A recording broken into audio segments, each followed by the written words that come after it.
Hai, berjumpa lagi di video saya, dan di video kali ini saya akan memberikan alasan atau memberikan beberapa kelebihan kamera-kamera yang bersensor APS-C. Jadi apa sih kelebihan kamera yang bersensor APS-C itu dibanding dengan kamera yang bersensor full frame? Akan memberikan beberapa kelebihan yang dimiliki kamera sensor APS-C.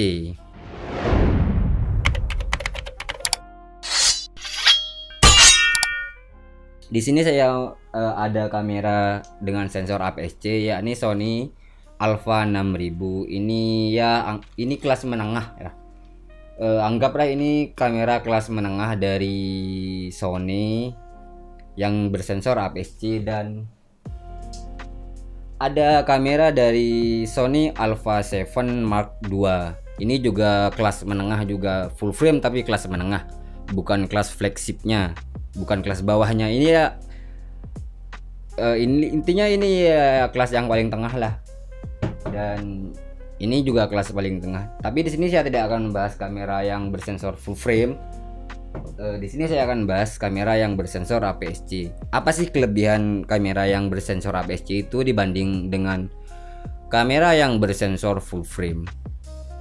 Yang pertama, karena kamera ini mempunyai ukuran sensor APS-C yaitu sebesar 23 mm, jadi ukuran kamera APS-C itu mempunyai ukuran yang lebih kecil daripada kamera dengan sensor full frame. Ini kamera dari Sony Alpha 6000 cuy. Sedangkan ini adalah kamera dari Sony juga Alpha 7 Mark II.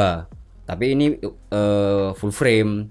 Coba lihat bodinya, itu full frame pasti mempunyai body yang lebih besar. Karena kenapa? Karena full frame mempunyai sensor dengan ukuran 35 mm. Alhasil sensornya juga makin besar. Dengan sensor yang lebih besar, otomatis kamera dengan sensor full frame juga membutuhkan mesin yang besar juga. Alhasil body dari kamera full frame itu cenderung mempunyai body yang lebih besar dari ukuran sensor APS-C. Itu yang pertama. Yang pertama adalah kamera APS-C itu mempunyai body yang lebih compact daripada kamera dengan sensor full frame. Yang kedua, biasanya kamera-kamera APS-C itu mempunyai harga yang lebih murah dibanding dengan kamera sensor full frame. Biasanya range harga kamera APS-C itu masih ada di bawah 10 juta. Memang ada sih yang di atas 10 juta, tapi itu hanya untuk kelas kamera APS-C yang memang flagship. Karena kelas kamera APS-C juga ada flagshipnya juga cuy. Tidak selamanya kamera APS-C itu kamera yang entry level, juga ada kelas flagshipnya juga. Itu memang ada beberapa sih yang memang harganya di atas 10 juta, tapi rata-rata kamera APS-C itu masih di bawah 10 juta. Sedangkan kamera full frame itu rata-rata harganya di atas 10 juta. Memang ada yang di bawah 10 juta, tapi itu kondisinya second. Jika kondisinya baru, ini rata-rata harganya di atas 10 juta. Bahkan untuk kamera seri flagshipnya itu bisa ada yang di atas 50 juta. Sony R9 contohnya, itu harganya mencapai 60 juta. Jadi kamera-kamera yang bersensor APS-C itu memang cocok bagi kamu yang memang masih pemula atau baru pertama mau pegang kamera. Saya sarankan untuk membeli kamera dengan sensor APS-C, karena kamera dengan sensor APS-C ini mempunyai harga yang lebih kompetitif ataupun lebih ramah di kantong. Yang kedua kan harga lebih murah ya. Yang ketiga adalah harga dari lensa kamera APS-C itu biasanya cenderung lebih murah daripada kamera dengan sensor full frame. Harga lensa dari kamera APS-C itu biasanya murah-murah cuy. Karena gini, Sony itu membuat dua jenis lensa. Yang pertama itu lensa yang memang khusus kamera APS-C, serinya E-mount. Sedangkan untuk kamera dengan sensor full frame itu serinya FE, tapi juga bisa masuk ke sensor APS-C seri FE itu. Tidak hanya bisa masuk di sensor full frame saja, tapi bisa masuk ke sensor APS-C, juga bisa masuk ke sensor full frame. Tapi untuk seri E-mount itu hanya bisa masuk ke kamera APS-C. Bisa sih seri E-mount ini bisa masuk ke sensor full frame, tapi sensornya harus pakai yang cropping dan itu menurunkan kualitas gambar yang dihasilkan. Eman-eman. Ini adalah lensa kit dari Sony Alpha 7 Mark II 2870 ini harganya di atas 3 juta. Ini paling 1.500.000 dapat baru ya, saya bicara baru ini, bukan second.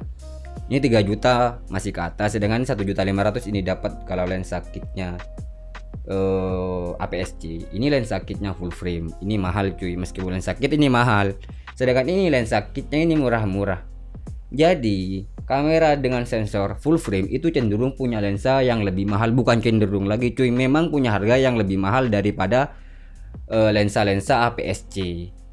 Dan juga karena harganya yang lebih murah, otomatis lensa-lensa APS-C itu kecil-kecil cuy. Sedangkan ini lensa kit loh. Ini lensa kitnya kamera Sony Alpha 7 Mark II. Ini lensanya segede gini.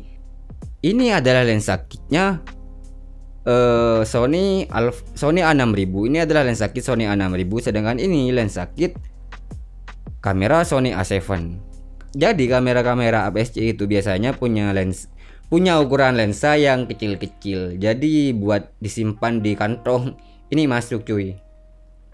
Tidak makan tempat lah lensa-lensa APS-C itu, karena memang kecil-kecil lensanya. Berbeda dengan lensa full frame yang lensanya itu kadang besar-besar sampai segede gaban lah, ada yang segede gaban itu lensa-lensa dari full frame. Dan yang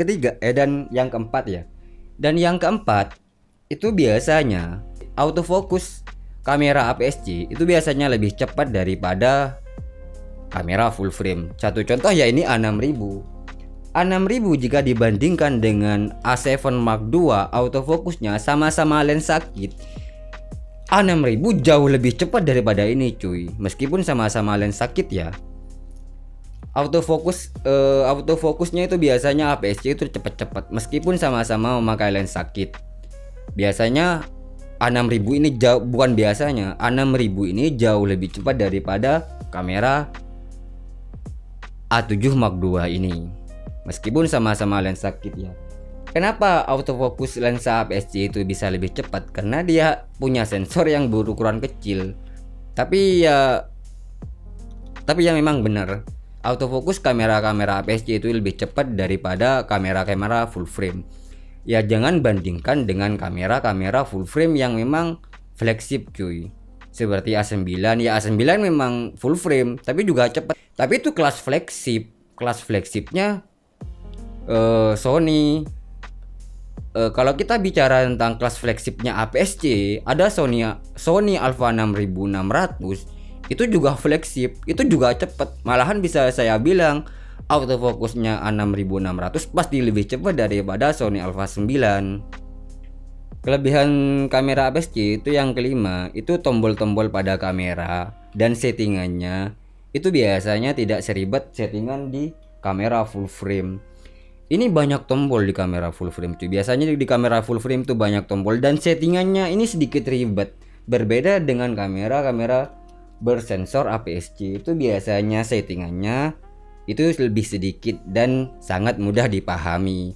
Bagi kamu yang pengguna awam, disarankan jangan beli full frame. Karena kenapa? Karena settingannya lumayan ribet. Mending kamera APS-C saja yang settingannya itu lebih sedikit dan tombol-tombolnya tidak ribet cuy pemakaiannya. Pokoknya ketika kamu memakai kamera full frame, jika kamu seorang awam bagi pengguna kamera dan langsung memakai kamera full frame, pasti kamu akan sedikit ribet dengan settingan-settingan di kameranya. Mending saya sarankan APS-C saja karena settingannya ini tidak terlalu banyak dan tombol-tombolnya juga mudah dipahami. Dan yang keenam, dibanding kamera full frame, kamera APS-C itu punya daya tahan baterai yang lebih awet. Ini baterainya sama ukurannya, dayanya juga sama. Tapi pada penggunaan sehari-hari, kamera dari APS-C itu punya daya tahan baterai yang lebih awet daripada kamera full frame. Karena ya penggunaan sensornya yang lebih kecil cuy. Sedangkan ini sensornya besar. Jadi memang kamera full frame itu lebih boros baterai dibanding kamera APS-C. Jadi buat kamu yang punya kamera full frame, kamu siap-siap saja punya baterai cadangan yang banyak cuy. Sedangkan kamera APS-C ini lebih ramah lah, lebih ramah baterai, lebih awet. Dan untuk kekurangan dari kamera APS-C ini akan saya bahas di video berikutnya. Karena di video berikutnya saya akan bahas kelebihan kamera full frame dibanding kamera APS-C. Tapi di video berikutnya ya. Untuk video ini saya hanya akan membahas kelebihan kamera APS-C dibanding kamera full frame. Dan mungkin cukup sampai di sini. Sampai jumpa lagi di video selanjutnya. Di video selanjutnya saya akan membahas kelebihan kamera full frame ini dibanding kamera APS-C. Jadi jangan lupa subscribe untuk menonton video-video selanjutnya dari saya. Dan sekian dulu video dari saya. Kurang lebihnya saya mohon maaf. Silahkan like video ini jika kalian suka, dan dislike saja jika tidak suka. Jika masih ada pertanyaan silahkan komen saja di bawah, dan sampai berjumpa lagi di video selanjutnya. Bye bye.